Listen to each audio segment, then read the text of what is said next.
Hey guys, welcome to Module 10. So in this module, we're going to talk about on how you're dealing with your end buyer. It's another cool module. And again, I'm not a know-it-all. I don't know everything, but I'm going to just tell you on how I do business. Okay. So first things first, when dealing with the end buyer, you have to know your product and you have to set proper expectations on what they can expect from you and what you expect from them. Okay.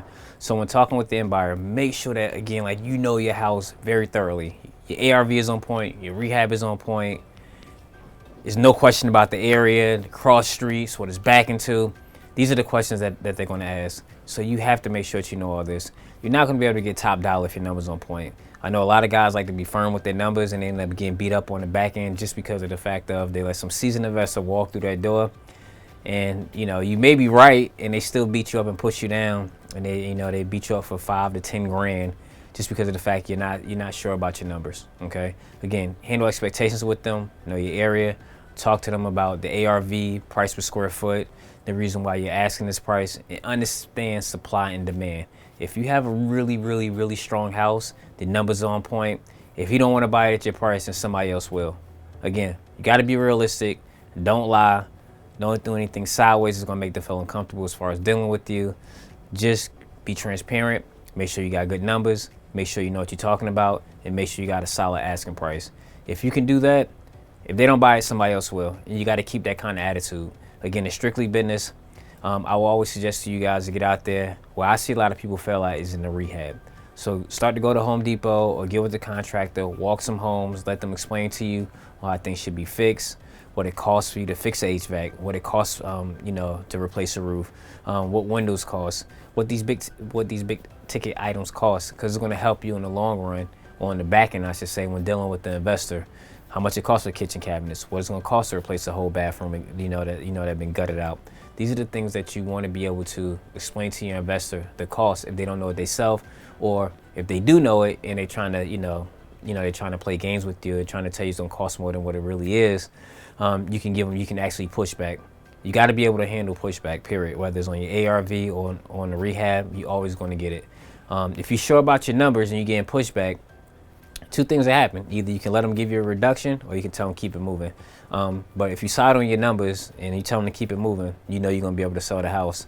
You want to be able to do that. Again, it's not about just you getting the deal and you trying to sell it in a rush, but you have to understand your name is your name. You want to keep a good name. I would say it's a good chance somebody like myself, who's an active buyer too, also, if I'm looking at a couple of your deals and they just crap, after a while, I'm just not going to pay attention to your emails no more. I'm not going to really want to take your calls because you're sending me crappy deals. You don't want that name, all right? You want to be able to be the kind of person to, when like you call someone, they answer the phone immediately. You got solid investors answering your phone because they know when you call, there's some money on the other line of the phone. So definitely keep that in mind when you guys out there, you're just throwing together deals. Make sure everything is on point. I always like to call it like a Royce effect. Right? You don't need a lot of buyers. Your number is your number, and I'm not going to haggle. Okay, and that's how you want to that's how you want to cultivate your wholesaling business, to where if you're calling somebody, they understand your numbers, they know your numbers are going to be on point, they know that you're going to have a quality product that you're putting out there. If you can't put out a quality product, then you're probably not going to be in business long. You have to understand that. You treat it like a business, because it is. You can make a boatload of money if you know that you're putting out good deals and good inventory. Again, understand supply and demand, know your rehab, know what you can percentage-wise, what you can and what you can't sell it, what you can and what you can't sell it for. Know the difference. If you don't know, find somebody that can that you can talk to and lean on that can help you. Again, the biggest thing that I see with issues with a lot of guys backtracking is just dealing with the rehab. Understand your rehab, get some contractors, walk some Home Depots, get some investors that you trust to help kind of guide you through the cost of things. When you start to do this, it may seem a little redundant after a while, but the more you start to understand these things, the more money you're going to make. But again, it's going to start with you, your comfort level, how you're dealing with investors, the expectations that you have with them, and you're showing them that you're serious, right? If you know your thing, you're showing that you're serious, then they're going to take you serious. So that's the biggest thing. So start to understand that. Another thing is, after you walk the house with your investor, you don't have to pressure them as far as buying wise, but ask them like, hey, give them a slight push. Hey man, this is something that you're going to lock up.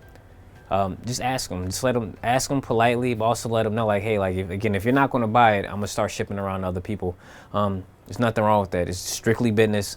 I need to know something. I want to get rid. I'm just excited to get rid of this house as you are to possibly buy it. But I just want to make sure that, I'm not wasting your time. It's a crappy deal.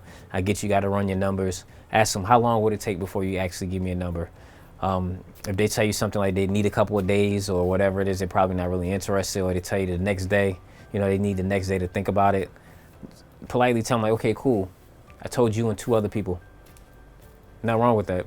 So let me know, man. I'm trying to give you first rights. I don't want to press you, but at the same time, I do want to sell this house. You told me before when we first started talking that your goal was to buy 2 houses a month. I'm just trying to help you reach that goal. Check back to one of the other modules when we talked about with investors, dealing with investors and how to handle them and expectations. Goals. You wanted 2 properties. I'm trying to sell you 2 properties. So I don't want to push you, but I just want to make sure I help you reach your goal. If you could stay on point with this and just understand what the investor is buying, show them that you're serious. You can ask for a deposit without getting shaky and nervous about it. Ask when they want to take the deal down without getting shaky about it. These are the things that they know that you're serious and that you mean business.